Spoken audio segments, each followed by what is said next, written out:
दोस्तों नमस्कार, रेडियो नितिन पे आपका स्वागत है। दोस्तों आज का जो ये वीडियो है बहुत ही इंटरेस्टिंग होने वाला है। जो भारत का जो इसरो है उसकी तारीफ़ें पाकिस्तान के मीडिया में भर-भर के हो रही है। दोस्तों जो ये डॉक्टर कमर चीमा है, पाकिस्तानी एक प्रोफ़ेसर भी रहे हैं, इंटेलेक्चुअल है। तो इन्होंने बात किया कि पिछले 10 साल में मोदी सरकार ने 400 से ज़्यादा विदेशी सैटेलाइट को इसरो की हेल्प से अंतरिक्ष में भेजा है और भारत साइंस और टेक्नोलॉजी में बहुत ज़्यादा तरक्की कर रहा है। ये वीडियो काफ़ी इंटरेस्टिंग होने वाला है। इसमें का आप इसे सुनकर आपको अपने भारतीय होने पर और इसरो पर बहुत ही प्राउड फील होगा।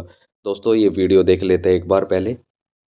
हेलो दोस्तों, मैं हूं कमर सीमा। उम्मीद है आप लोग ठीक होंगे। दोस्तों, दो इम्पॉर्टेंट डिस्कशंस हैं आज, जिसमें जो पॉइंट है वो समझने वाला ये है कि पाकिस्तान इतना साइंस एंड टेक्नोलॉजी पे, रिसर्च एंड डेवलपमेंट पे पैसा नहीं लगा रहा जितना भारत लगा रहा है, जो कि जाहिर बात है पाकिस्तान को एक डिसएडवांटेजेस पोजीशन में डाल देगा।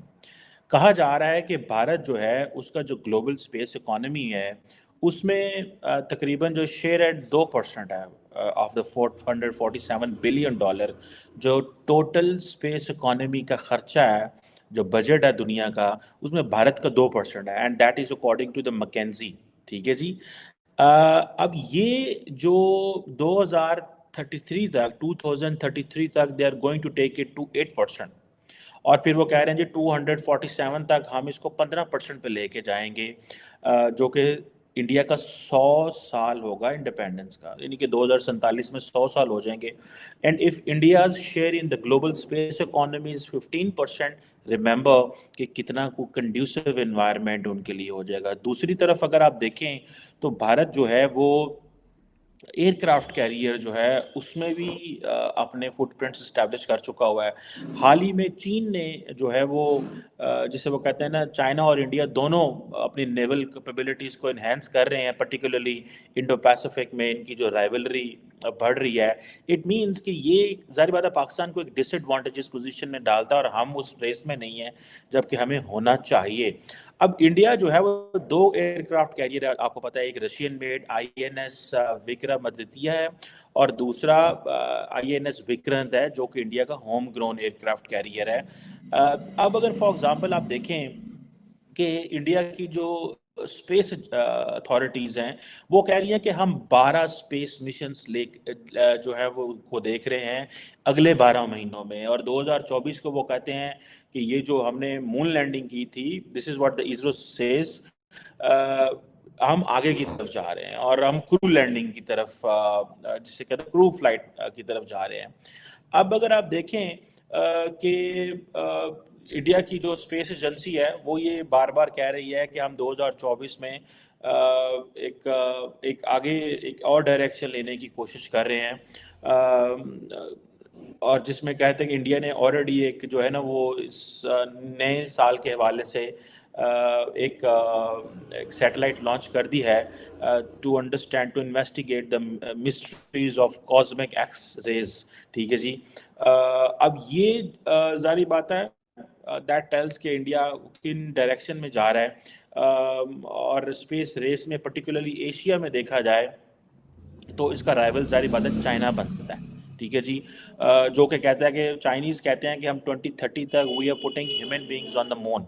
ठीक है जी। इंडियन स्पेस रिसर्च जो रिसर्च ऑर्गेनाइजेशन है, उसने भी 7 मिशंस लेके गई तकरीबन 2023 में, जिसमें जारी बात है चंद्रयान 3 जो था उसकी साउथ पोल पे लैंडिंग, फिर सोलर ऑब्जर्वेटरी जो उन्होंने लॉन्च की, और ये जो चीज़ें हैं बताता है कि that they are very much into it. अब ये कह रहे हैं कि इस महीने, जैसे मैंने आपको पहले बताया, वो कह रहे हैं हम 12 जो मिशंस हैं वो लेके जा रहे हैं स्पेस में। सो अब आपको अंदाज़ा होना चाहिए कि जिस स्पीड से वो इन्वेस्टमेंट कर रहे हैं और जिस स्पीड से मौजूदा गवर्नमेंट उनको पैसा दे रही है, ठीक है जी,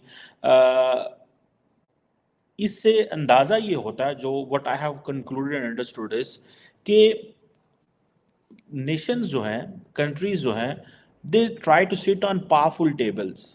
when you invest in space you earn respect. Maybe अगर घर में देखा जाए, on poverty India is in in many ways in a difficult situation. Poverty के हवाले से बहुत ज़्यादा लोग गुर्बत में हैं, लेकिन they want to keep a balance, जो मुझे समझ आ रही है कि वो एक बैलेंस लेके जाना चाहते हैं। और for example 424 foreign satellites launch की इंडिया ने, ठीक है जी।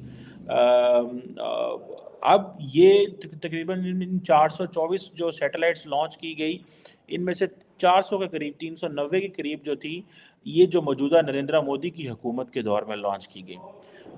ये चीज़ बताती है कि ये अभी जो जनरल इलेक्शंस आने वाले हैं, इन जनरल इलेक्शंस में they are going to portray all that to the public, ठीक है जी।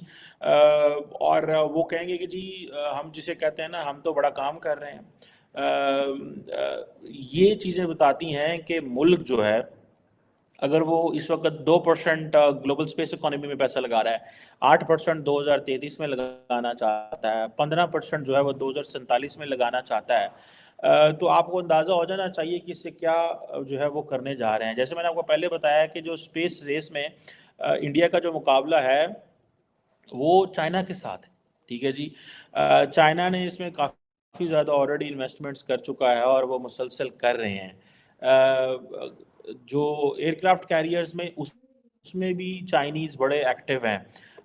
चाइना ज़ाहिर बात है ज़्यादा चाहता है कि उनको वेसल्स मिलें, ज़्यादा उनकी इंडियन ओशन में और पैसिफिक में उनकी फुटप्रिंट्स बने। ये चीज़ें जो हैं उनको चाहिए अब, क्योंकि जिसे वो कहते हैं ना, battle lines have been drawn. अब तो हालात बन चुके हैं भाई।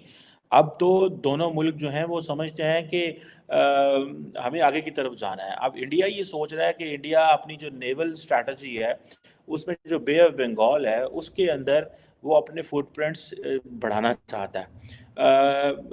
अब इंडियंस, चाइनीज़ भी चाहते हैं कि वो इंडिया के इर्द गिर्द कहीं पे रहें।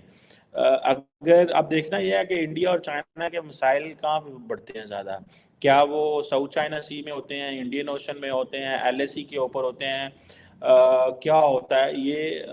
This is a very serious question, and आइंदा आने वाले दिनों में आपको पता लग जाएगा कि क्या होने वाला है और किस तरह जिसे वो कहते हैं ना चीज़ें होंगी। इंडिया को जो एडवांटेज आता है वो कॉन्टीन्यूसली एक ही एडवांटेज है कि इंडिया अमेरिका के साथ मिल के बहुत सारे साइंटिफिक अरेंजमेंट्स कर रहा है। फॉर एग्जांपल नासा इसरो एक सिंथेटिक अपर्चर रडार जो है सैटेलाइट, जो कहा जा रहा है कि that will map the globe in 12 days, data collect करेगी डिफरेंट इकोसिस्टम्स के हवाले से, आइस मैसेस के हवाले से, वेजिटेशन बायोमास के हवाले से, सी लेवल के हवाले से, ग्राउंड वाटर के हवाले से, नेचुरल हज़ार्ड्स के हवाले से, अर्थक्वेक, सुनामीज, वोल्केनोज, लैंडस्लाइड्स।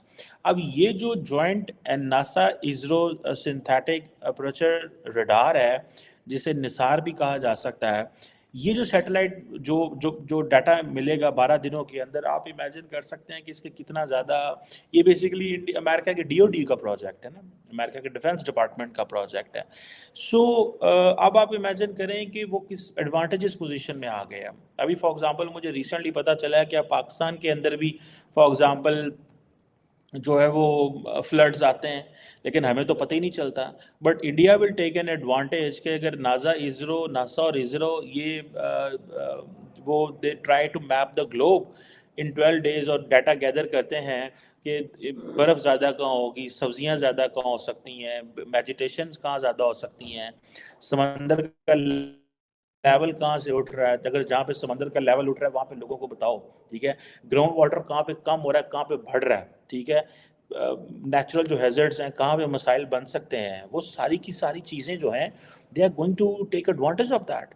और अर्थक्वेक कहाँ पे आ सकते हैं, सुनामीज कहाँ पे आ सकते हैं। अब आपको पता है कि majority of the countries in the Indian Ocean and the Pacific Ocean, they are asking all these great powers and regional powers that they need to invest to understand that how to go for humanitarian assistance, ठीक है जी। जो humanitarian assistance in when there is a tsunami, when there is a volcano, when there is a earthquake, when there are some natural hazards, तो इसमें हमारी मदद करें। So you know everybody is looking that there are some exciting times in coming days. आइंदा आने वाले दिनों में बहुत सारी चीज़ों जो हैं वो होने वाली हैं, और ये एक डिफरेंट वर्ल्ड की तरफ दुनिया जा रही है। लेकिन can Pakistan really invest anything in it? क्या हम कोई पैसा वैसा लगा सकते हैं? हमें इसमें क्या, हम किस एडवांटेजेस में होंगे, क्या क्या हम डिसएडवांटेजेस पोजीशन में होंगे? जिसे वो कहते हैं ना, ये क्वेश्चन है। मुझे नहीं लगता कि हम यहाँ ना तो इतना पैसा लगा सकते हैं, ठीक है जी, ना ही हम इतना अभी सोच लेवल पे सोच रहे हैं, और ना ही हम समझते हैं कि हमें शायद कोई इस तरह की सोच है हमारी तरफ अभी। क्योंकि हमारी जो सोच है वो अभी सिर्फ और सिर्फ ये है कि हमने अपनी इकॉनमी को कैसे बेहतर करना है, हमने अपनी पॉलिटिकल स्टेबिलिटी कैसे लेके आनी है। सो ये चीज़ साबित हुई कि हमारी जो इंटरनल लड़ाइयाँ थी मुल्क के अंदर, उसने हमें इतना नुकसान पहुँचाया है कि हम अंदर ही अंदर बिजी हो गए, और हम बाहर सोच ही नहीं सके कि हमारे एडवर्सरीज, हमारे दोस्त, हमारे यार, हमारे रिश्तेदार, इर्द गिर्द जो ममालिक हैं वो किधर पहुँच गए हैं, उनको क्या डायरेक्शन है उनके पास, ठीक है। हम उस डायरेक्शन को रीड ही नहीं कर पाए। मैं इस चीज़ को समझता हूँ कि ये एक बड़ी एक इम्पॉर्टेंट चीज़ है। और मोदी गवर्नमेंट अभी देखें, वो एक तरफ कह रही है कि जी मैं मज़हब कार्ड भी खेल रही है, वो अयोध्या में मंदिर का अफ्ताह भी कर रहे हैं। वो कह रहे हैं भाईजान, हमने तो इस अपने पिछले 10 सालों के अंदर, 12 सालों के अंदर 340 90 जो हैं वो सैटेलाइट्स भी लॉन्च कर दी हैं। तो देखिए ना, दोनों चीज़ों को लेके चल रहे हैं। जब हम यहाँ पे इस्लामिक प्रोजेक्ट पाकिस्तान में चलाते हैं, तो हम सिर्फ इस्लामी की चलाते हैं, और फिर हम ये नहीं सोचते कि हमने पैसे कहाँ से कमाने हैं। वो नरेंद्र मोदी क्या कर रहा है, वो पहले, सबसे पहले वो लोगों को सिखाता है कारोबार कैसे करना है, पैसा कैसे कमाना है। उसकी पार्टी सिखाती है पैसा कैसे। जी दोस्तों, देखा है आपने वीडियो कैसे ये अ, हमारे इसरो की तारीफ कर रहे हैं जो पाकिस्तान वाले हैं। और जो इस टाइम जो आपने ये वीडियो देखा, ये डॉक्टर कमर चीमा, ये एक पाकिस्तानी स्कॉलर है। इन्होंने बात किया जी, जो इसरो है वो इतनी ज़्यादा तरक्की कर रहा है और एशिया में इसके कंपटीशन चाइना के साथ है। चाइन और इतना ही नहीं, इन्होंने भारत की नेवी और साइंस एंड टेक्नोलॉजी के बारे में, एयरक्राफ्ट कैरियर के बारे में भी काफ़ी बातें की है। कैसे भारत बहुत ज़्यादा तरक्की करता जा रहा है इस फील्ड में और आत्मनिर्भर बनता जा रहा है, सेल्फ रिलायंट। तो भारत सब कुछ अपने दम पे कर रहा है, क्योंकि एक टाइम ऐसा था जो इसरो को क्रायोजेनिक इंजन, जो रॉकेट में इंजन लगता है, जो लंबी दूरी तक तय करने वाले, जो दूरी तय करने वाले रॉकेट होते हैं, जो हमारा GSLV सीरीज का जो रॉकेट है उनमें एक क्रायोजेनिक स्टेज होती है। उस इंजन को देने से सभी देशों ने मना कर दिया था, यहाँ तक कि हमारे जो मित्र मानते थे हम अपने देश रूस को, उसने भी मना कर दिया था। तो हमारे साइंटिस्टों ने 10-15 साल की मेहनत के दम पर अपने आप अपना इंडिजीनस जो इंजन है, क्रायोजेनिक इंजन है, उसको डेवलप किया। और आज इसरो का लोहा हर कोई मान रहा है दोस्तों। अब ये आप समझ लीजिए, अगर कोई दुश्मन देश के लोग भी आपकी तारीफ कर रहे हैं ना, तो आप में कुछ बात है। तो आप समझ सकते हो भारत का जो इसरो है कम बजट में कितना बड़ा काम कर रहा है।